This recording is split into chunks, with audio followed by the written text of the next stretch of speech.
Blood test first, they said. Routine, they said. But when the result came, the nurse returned, eyes downcast. Sir, she said quietly, you and the boy don't share a blood group. You cannot donate. Silence, then thunder. Not from the sky, but from within Mike's chest. Blood, the river that binds a father to a son. A thread no lie can tie, and no love can imitate. Mike had just been told that Chinadu, his pride, was not his. And though his body stood tall, his soul collapsed. Dinma tried to speak. My love, they made a mistake, she whispered. But Mike's eyes had changed. They no longer looked at her, they looked through her. That night, Mike did not sleep. He stared at the ceiling. As rain whispered on the zinc roof, so did doubt whisper in his heart. And doubt is a seed. Once planted, it never stops growing. The next morning, Mike took the children, one by one, to a lab test in the city. He said it was routine. But his silence was louder than drums. Days later, the results came. Not one child, not even one, carried his blood. The walls of his joy shattered. His name, his legacy, his children, were never his.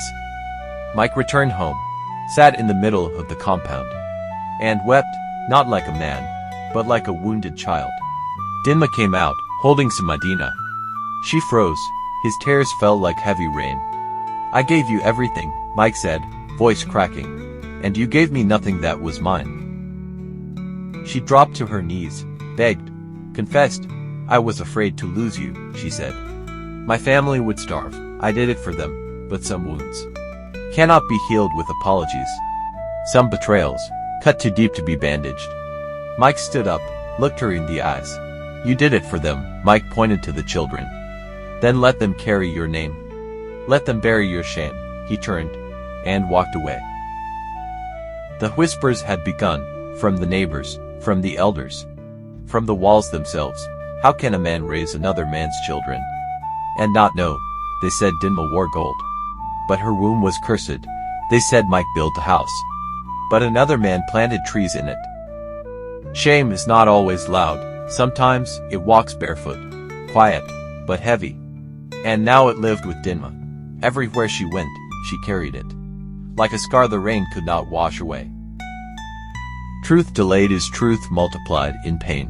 The longer you hide it, the louder it screams when it breaks free. You may lie to a man's face, but not to his blood. And when blood speaks, no voice can silence it. But before I continue, it will be unfair that you're watching but have not yet subscribed to this YouTube channel. Like and share as a support. Also watch other interesting stories that have been uploaded. This won't cost you anything, just hit that subscribe button. Thank you. Let's continue now. Betrayal is not a wound on the skin, it is a fire in the bones. And now, Mike's bones burned. He had lived with a lie, fed it, named it, carried it on his shoulders. But now the lie had a face, and a name, heart pain. He waited until the moon rose high. Then, like a hunter, he walked. No words to Dinma, no farewell to the children. Just the blade tucked in his cloth, and a storm in his chest.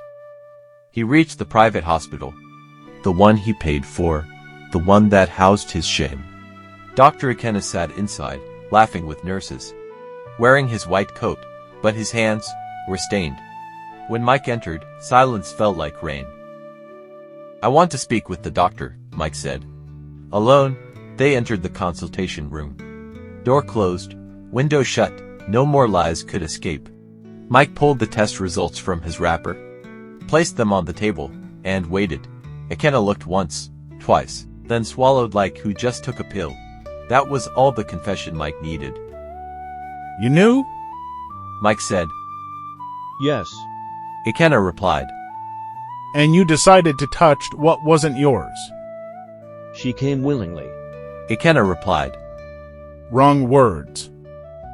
Mike rose, like a storm awakened, and struck, one blow, then another, and then. The room was red with blood. When the nurses broke in, it was too late. Dr. Nneka's breath had left him, dead. Mike stood there, chest heaving, eyes empty. He did not run. He simply said, let the law come. Because in that moment, nothing else mattered. The village shook. The news spread like wild harmattan fire. The rich man has killed the doctor. The children are not his. The wife betrayed him. Dinma collapsed, screamed, wept in the dust. But tears do not bring back the dead, nor undo the choices made in shadows. Mike was taken, to face the law, to answer not just for murder, but for believing too blindly. And as he left, he looked back only once. At the house he built, the wife he trusted, the children he thought were his. And he whispered, "I loved them," then turned away, forever. Every action has a consequence. Some are instant, others wait patiently. Even silence has a price. Love does not blind us, it's trust that blinds. And when trust is betrayed, it births monsters. Anger can make justice turn to blood. In pain, choose wisdom, or regret will choose you. There are prisons built with iron, and there are prisons built with memories. Mike now lived in both. He did not fight the trial. He did not plead for mercy. He only spoke one sentence in court. If truth had come sooner, blood would not have followed.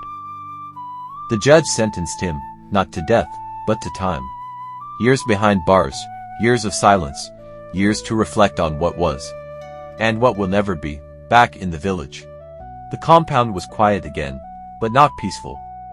Dinma was left to gather the ashes. Her family, once proud of her husband's wealth, now turned their faces away.